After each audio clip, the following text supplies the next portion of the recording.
হাসরের ময়দান বাপ মামার বাড়ি না, শ্বশুর বাড়ি না। হাসরের ময়দান তামসার কোনো মাঠ না, খেলাধুলার মাঠ না।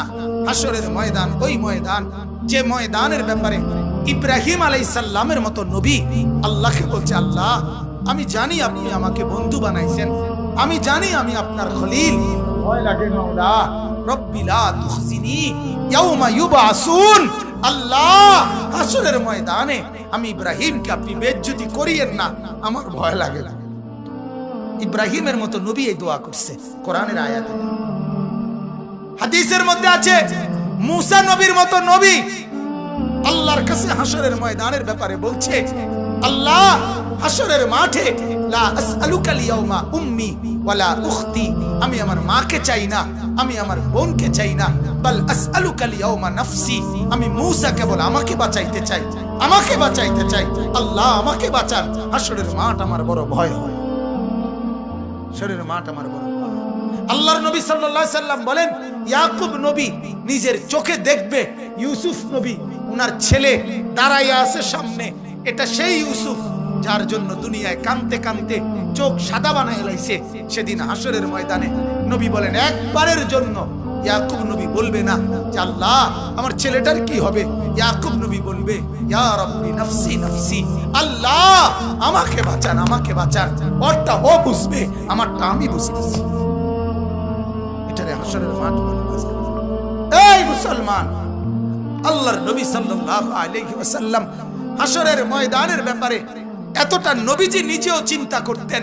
আপনারা সবাই শুনছেন, জানেন, 5 ওয়াক্ত নামাজের পরে উলামায়ে কেরাম থেকে জিজ্ঞেস করে দেখেন, 5 ওয়াক্ত নামাজের পরে নবীজি নিজে যার হাসরের আখিরাতের মর্যাদার কোনো সীমা পরিসীমা নাই, সেই নবী 5 ওয়াক্ত নামাজের পরে যে কতগুলো দোয়া করতেন, এর মধ্যে একটা দোয়া নবীজির একটা দোয়া ছিল এটা, আল্লাহুম্মা হাসিবিনি হিসাবান ইয়াসীরা।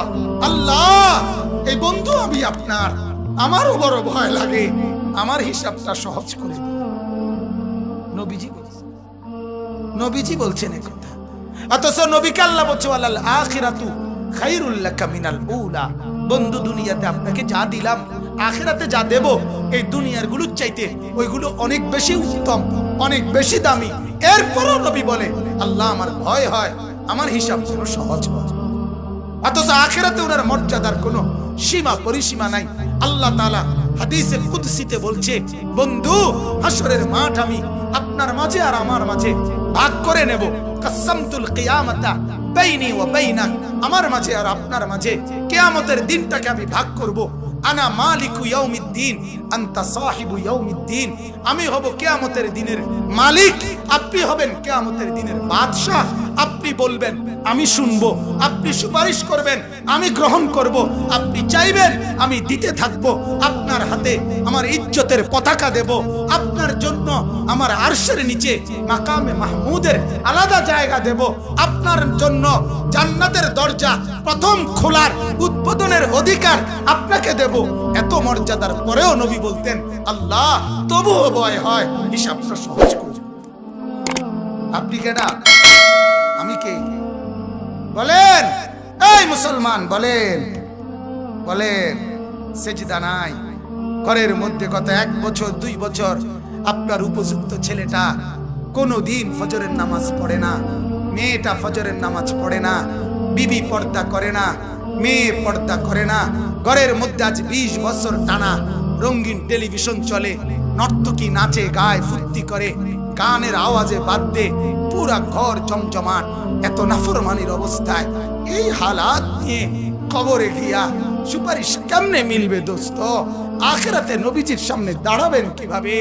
আল্লাহর নবী তো বলবে, উম্মত এভাবে বেজ্জতি করলি কেন? 23 বছরে তোর আমার তায়েফের রক্তের কথা মনে নাই?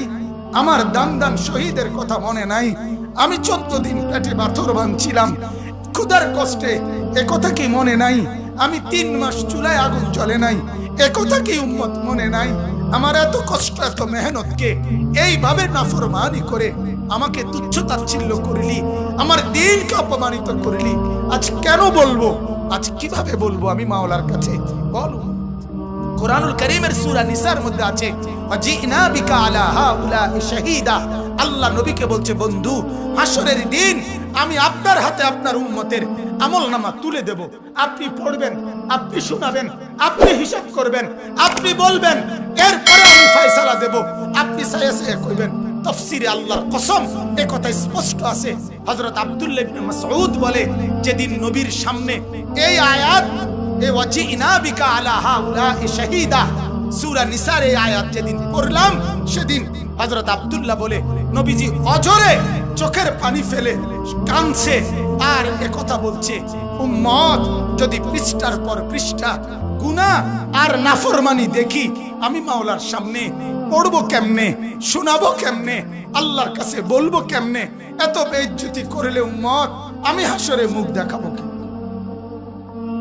আল্লাহ আমাদেরকে বুঝার তৌফিক দান করুন।